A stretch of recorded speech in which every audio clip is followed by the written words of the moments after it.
Hey guys, I hope everyone's doing well.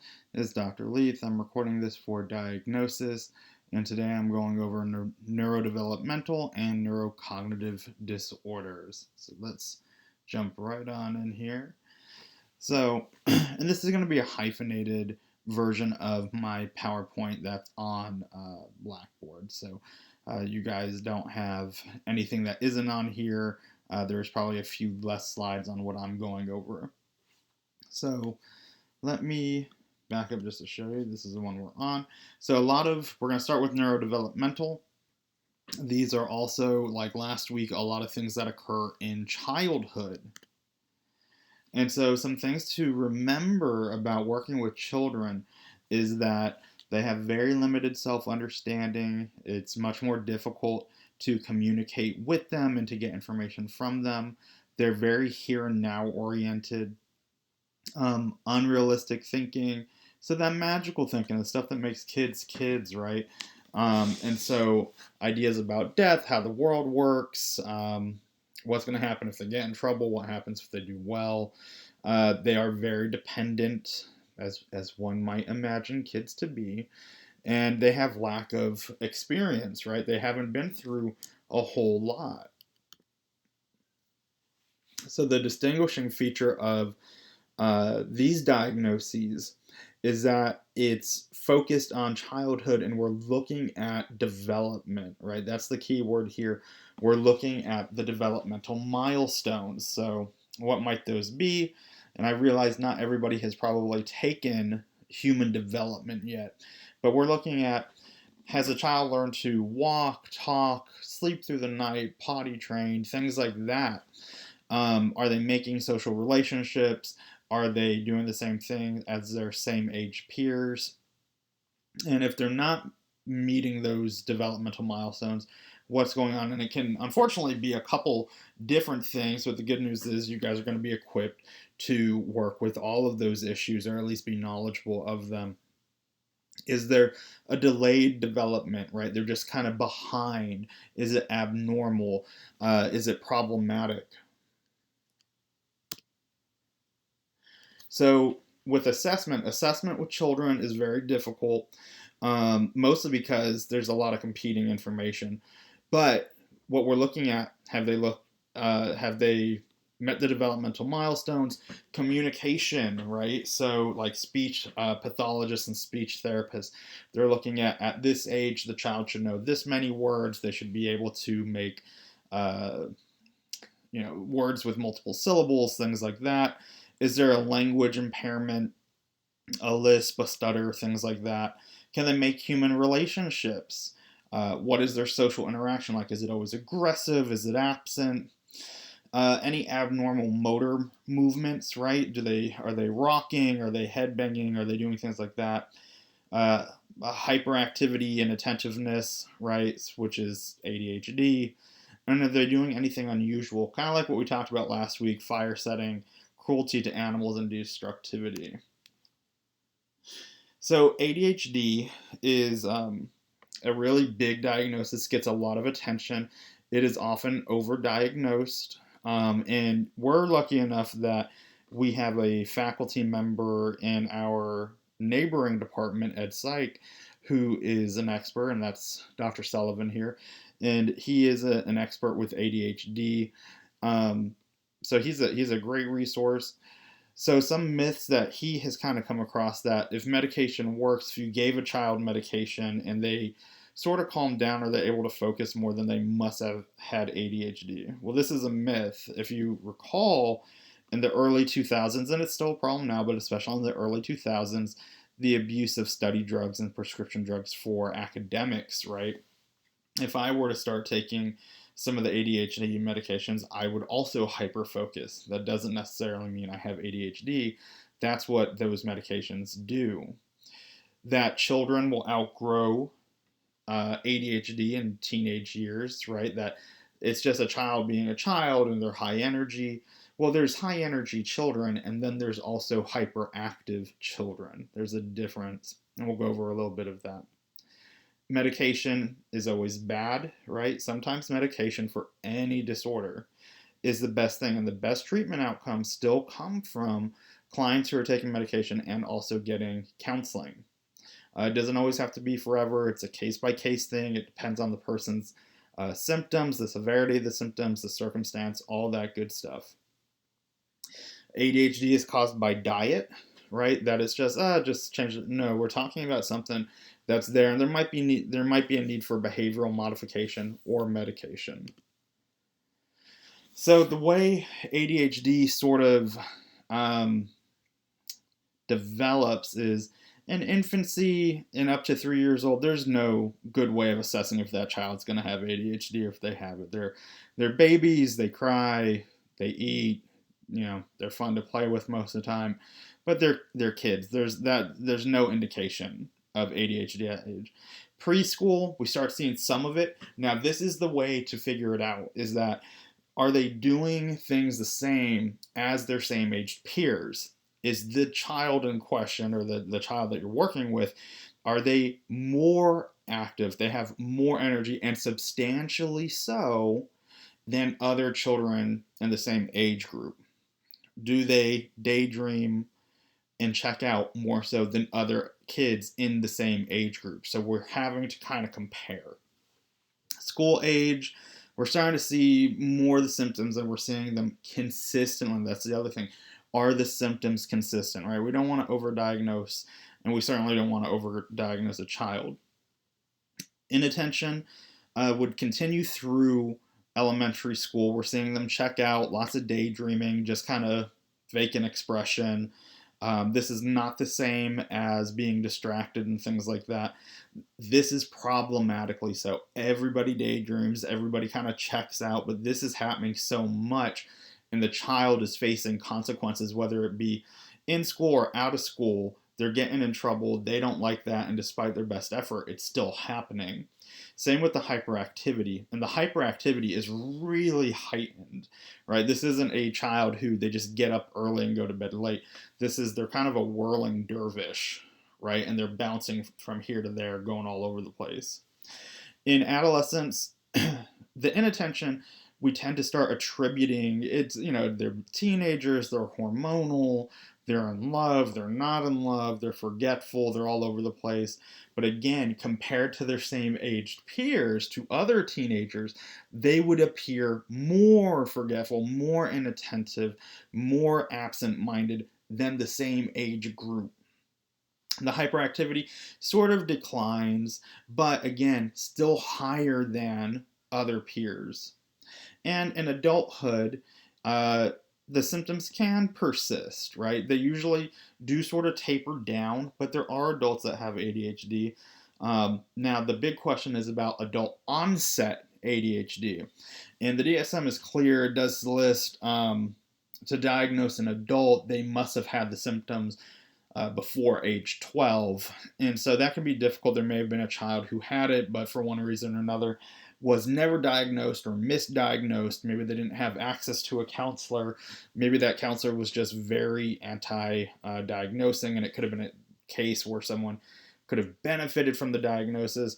But the chances of someone who went through childhood all the way up into adulthood and then the symptoms started manifesting, that's pretty rare. I don't think it's impossible, but it is certainly not common, right? It's more likely, though, the case that there's an adult who's always had the symptoms but was never diagnosed in childhood or adolescence. Some other things we might notice with kiddos or teens that have it, it's difficult to organize, either because the impulsivity is all over the place, or inattention, they're not focusing. They can seem immature, and that can be a function of the impulsivity. They have an idea, they act on it, there's no thought about it.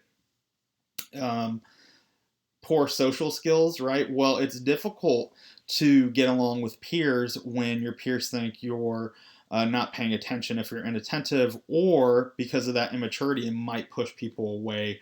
Problem solving goes away, right? It doesn't go away, but it's lessened. For the inattentive type, they're not gaining the information to solve the problems. For the hyperactive one, there's this low threshold for frustration. So I'm trying to solve a puzzle, I can't get it immediately, and I'm on to the next thing. Low self-esteem and some dysthymia, that can be a function of how it's affecting your family and your social relationships. Interpersonal problems, low frustration tolerance, academic achievement, that goes without saying. So the best practices if you're working with a family or a child and you suspect ADHD is to work with multiple sources of information, right?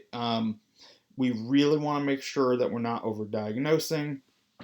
So we might ask multiple teachers and the school counselor and the parents, and oh look, they also have, like, they take karate lessons or have a piano teacher, Sunday school, whatever it might be, right? We want a lot of information because it could be the case that the child in a particular class has those symptoms, right? They might seem really inattentive, but it's because their crush is in the class, and so they're daydreaming about getting married and riding on a horse into the sunset and stuff like that. And so they're off in La La Land, but in their other classes where the crush isn't there, we don't see it. Conversely, it could be that maybe the school bully is in their class, and so what the teacher observes is a child who's very fidgety because they are either being picked on or because they're afraid they're going to be picked on, right? There's maybe some vicarious trauma and stuff like that. So they're fidgety because there's someone in there that makes them nervous, right? Or maybe they don't get along with a particular teacher. I worked with a family whose little boy, they were convinced was inattentive, right? Because he would sit in class and he would just sort of stare, eyes half open. Come to find out years later, not, I guess like 1 or 2 years later, in a previous like shop class or something, he was working with some metal and some stuff like shot up in his face and something had scratched his eye, and it scratched it in such a way that it wasn't like this urgent, we got to go to a hospital, but it was enough to damage his vision. And so he would sit in class and he really just couldn't see the board. So him staring like this was him squinting. And what they found was, in the classes where he was closer, his grades were higher. And then once they got him fitted for new glasses and got it all sorted out, it all went away because he didn't look like he was zoning out. He could just enjoy the class and learn. So, you know, the symptoms for ADHD tend to be somewhat nebulous and open to interpretation. I want to see consistency in settings, right? And it would be the exception where they're not there, right? So, for example, notoriously, kids with ADHD, they will focus on things like video games and sports, right? Well, think about those two things, right? There's an immediate change. There's tons of stimulation, right? So someone who has ADHD and they're playing a video game, they play, their character dies, they lose a life, then they reset and they're going. They're constantly being stimulated with new input, visual, audio, the action and all that. Same with maybe someone who's playing basketball. Well, that makes sense. There's tons of action, they're switching, and so they're not having to engage. And that can be a source of support as well. That can be a source of working on things. What I don't want to see is someone get diagnosed with ADHD because in one class or in one setting they have those symptoms. Maybe they come from a really chaotic household, and so they are bouncing everywhere to stay out of trouble, or maybe they're staying in their room and they appear inattentive when really it's just that they're not engaged because they don't want to be engaged with the family.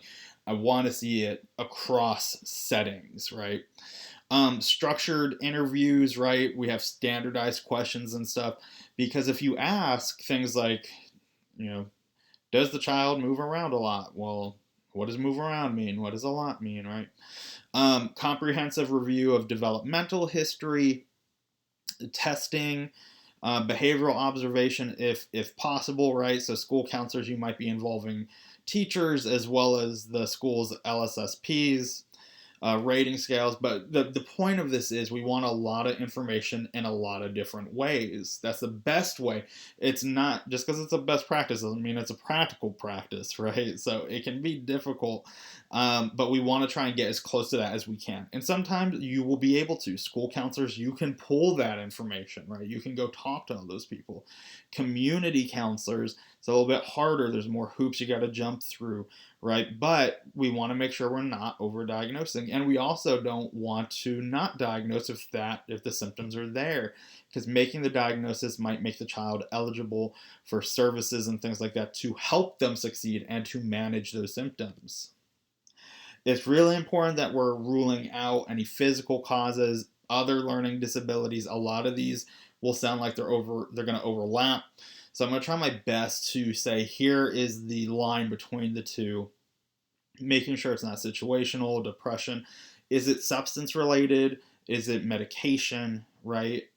Some medications can really wind a child up, right, or mellow them out so much that it looks like something else.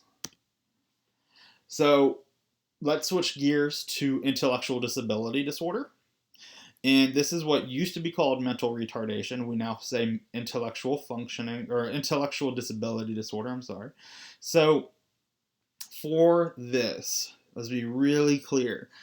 You've got to give an IQ test. This is not one where someone just walks in, tells you any amount of detail, their whole life story, and you just say, yeah, it sounds like intellectual disability.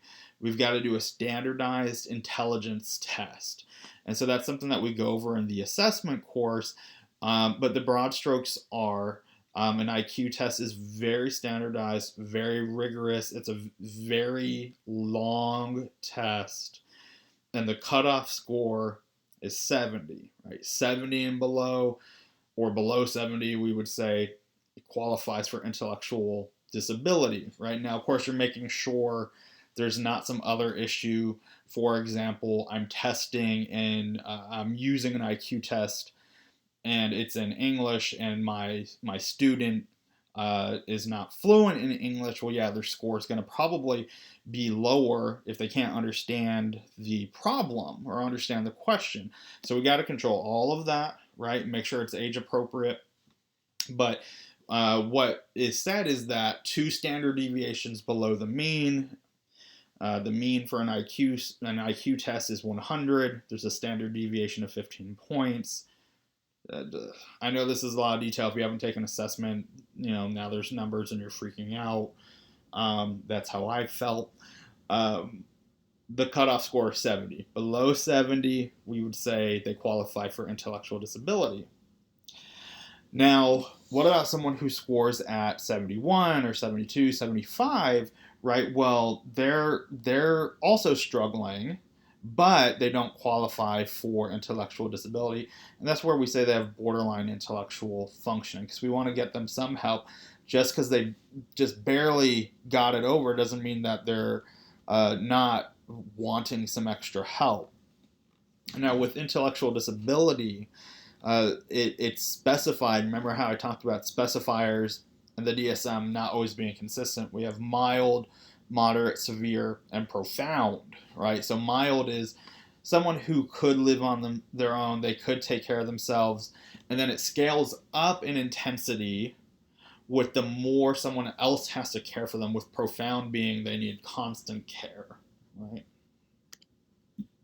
Learning disorders, so school counselors and youth counselors, you're likely to see these, and you've heard of some of them. Reading disorder, mathematics disorder, and writing disorder, right? Reading disorder, dyslexia, right? Mathematics disorder, dyscalculia, and written disorders, dysgraphia, right? Like the intellectual disability, you must give a test for these. This is not one that you just diagnose. There has to be a formal, standardized test for the person. Now, dyslexia is not just having difficulty reading, right? This is someone who maybe there's not a language issue. It's not intellectual disability. They know the letters, they know the sounds, but when they see words, when they see stuff written down, it just sort of jumbles, right? Words fall off the page and they have a hard time seeing it. And there's some ways of working around that, right? There's certain screens that you can put on, different fonts that can help, things like that. There's some behavioral things. Mathematics disorder, and like I know every counselor's like, this is me. So dyscalculia, this is not what we've all probably had, is discomfort around math and maybe some misunderstanding of math. With dyscalculia, it's like a fundamental misunderstanding. Um, so, does everybody know what y equals mx plus b means? No, probably not. Um, I'm not sure I remember what it means. I just remember saying y equals mx plus b. It's not knowing that. Dyscalculia would be um, how many is 2? What's the difference between 5 and 3, right? And not understanding that there's a difference of 2. Like 5 is 2 more than 3, right? They're just sort of abstract concepts. 5 doesn't mean anything. It's a word, and I might know the symbol for it. You know, it looks like an S, but I don't know what. If you said you had 5 cars, I can't conceptualize what 5 means, right? What's 3 plus 3? 6,000. It's just, there's a fundamental misunderstanding of numeracy, numbers, and how they work. Dysgraphia, now here we got to make sure there's not some sort of fine motor issue, but this is, I can read, I know how to spell, right? If you ask me to spell house, I'm able to spell house. I'm able to read the word house, and then when I take pen and put it to paper, for some reason I cannot get those symbols. Even when you're showing me and saying, do you know what these letters are? I do know what they are, but I cannot, for the life of me, seem to get it written down. Now, motor skills disorders, dyspraxia. So this is someone who has slow motor coordination. Everything just takes a beat, right? Everything just kind of takes a second longer to move, right? So they go to get their coffee cup, and it almost looks like they're focusing on getting it, like it's a very intentional movement. Stereotypic movement disorder, it's repetitive, driven, meaning it's purposeful motor behavior. So this is not a case where a person maybe has like Parkinson's and they're shaking. This is they're controlling it. And we would specify with or without injurious behavior. So what would you think this would be? So an example might be rocking, right? The a self-injurious one would be the head banging. I'm hitting, right? So I'm doing it repetitively. I'm in control of it, and I keep doing it. There's some videos for you to watch. I'm sure they're almost as good as this video. Our tic disorders. So Tourette's. Everybody's probably heard of Tourette's. Multiple vocal and motor tics. So there's the vocal one, right? And that might be making a sound or saying things, right? What gets tossed around on media, what everybody's really familiar with, is someone with with Tourette's who cusses or uses curse words, but it doesn't have to be that. It could be making a sound, right? It's an audible thing. The motor tics are the kind of the twitching, right? And it's involuntary. Now, it's both of those. Tourette's is vocal and motor. Now, if it's just one or the other, if it's just motor, we say chronic motor. If it's only vocal, we say vocal tic disorder. Provisional tic disorder is for, this is kind of the beginning. This is what we would give. So they've only had the symptoms for less than a year, right? And then once it's more than a year, then it gets bumped up into Tourette's, chronic motor, or vocal tic. Communication disorders. So this really highlights the developmental nature. Language disorder. So this is a child has a smaller vocabulary or a reduced ability to speak than they should for their age, right? So all children start off speaking awkwardly, right? There's only so many words that they know. They don't know how to change tenses, things like that. And if it's age appropriate, it's fine. It's when they at a certain age we expect them to grow past it. And there is no intellectual disability. Speech sound disorder.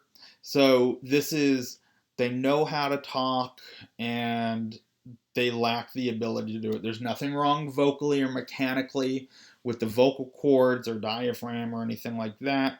It's not selective mutism where they're not wanting to talk. This is someone who wants to talk, but when they go to speak, it's just not coming out. They're lacking the ability to articulate the sound out. Stuttering, which is just like it sounds, and then social communication disorder. So, difficulty or inability to speak appropriately in a given social context. So, this is everybody's at a funeral and everybody's mourning, and you say, you know, does anybody know where the nearest Dairy Queen is? You know, and so not picking up on social cues, not being able to engage in conversations, but everything else is okay. And autism, this is where we're going to round out this section, right? So, autism, uh, there's a much better understanding of autism now. One of the changes from DSM 4 to DSM 5 is the removal of Asperger's syndrome. Now, Asperger's syndrome was a high functioning level of autism. Now there's only autism, and it's on a spectrum, meaning there's a range, right? And so we're going to go over how you specify that in just a second. But children of autism often have a difficult time creating and maintaining relationships, right? So this is something that very much affects them socially, their ability to communicate, and there can be some behavioral symptoms as well. This is a lifelong disorder, but with counseling, a lot of children and adults will learn to cope with the symptoms based, of course, on the severity. So, with autism, the impaired social interactions and stereotyped behaviors and interests, these are the two big domains, right? And so early on in young childhood, we're looking, are they able to make eye contact? Are they able to kind of explore a diversity of different experiences? Does everything need to be repetitive? What, and you know, certain kids like repetitive things, right? Um, how big is the reaction if we deviate from that that routine? And so we're looking at how do they communicate, what are their relationships like, and what are their behaviors, and we're also looking at their interests. And there's three levels of severity. They need support, substantial support, or very substantial support, which is just like it sounds. Now, here's the thing. This is where everybody kind of gets tripped up when we're using the DSM. No, it's rare that someone misdiagnoses autism.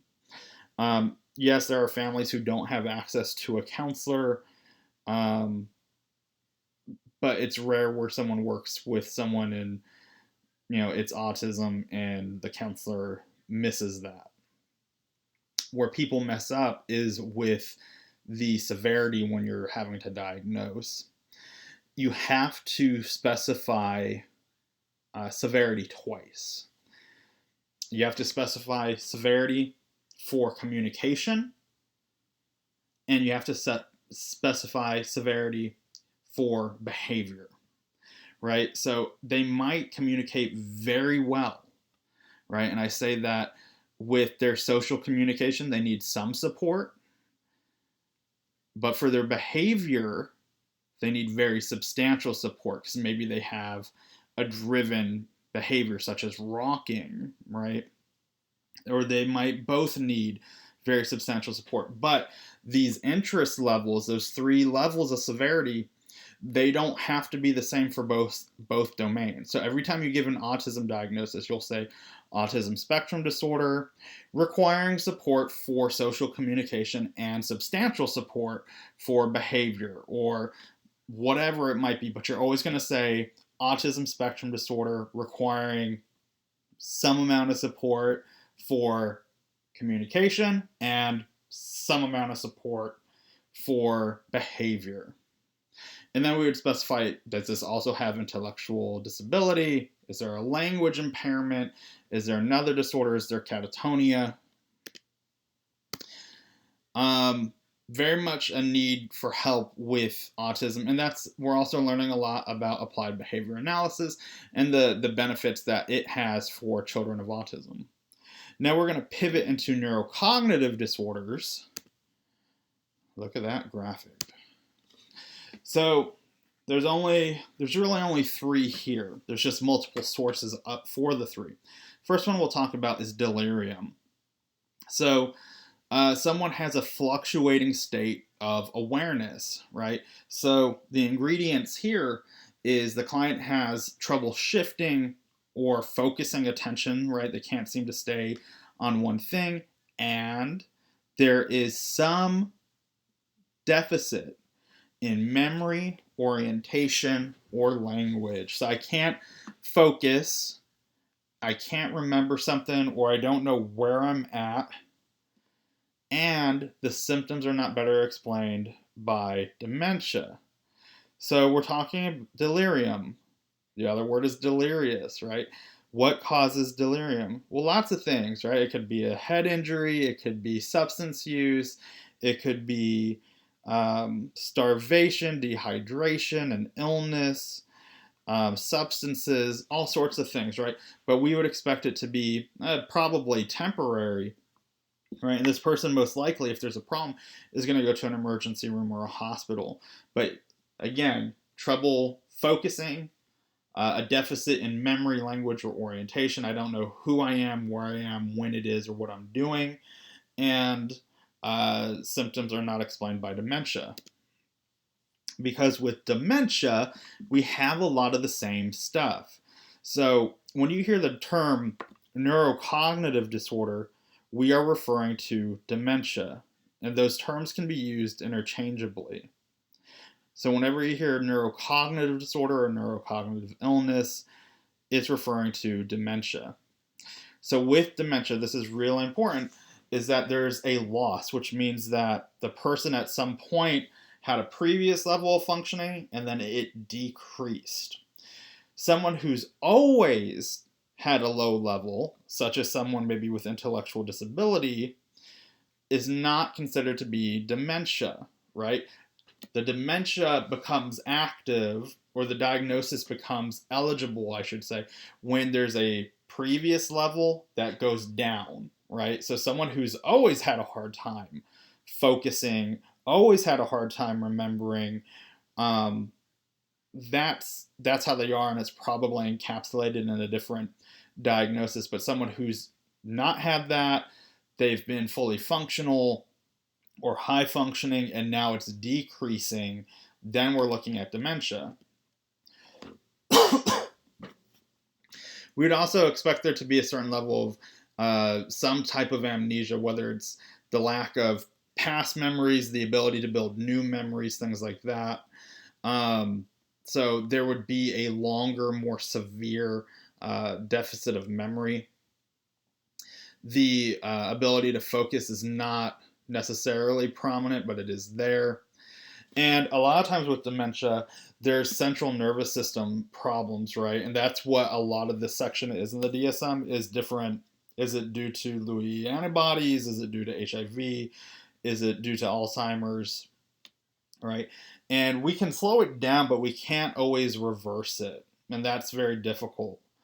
Now, what's important with dementia is this is not the same as age-related cognitive decline, right? So as someone gets older, maybe their memory isn't as crystal clear, maybe their focusing isn't as sharp, right? That's all just age-related stuff.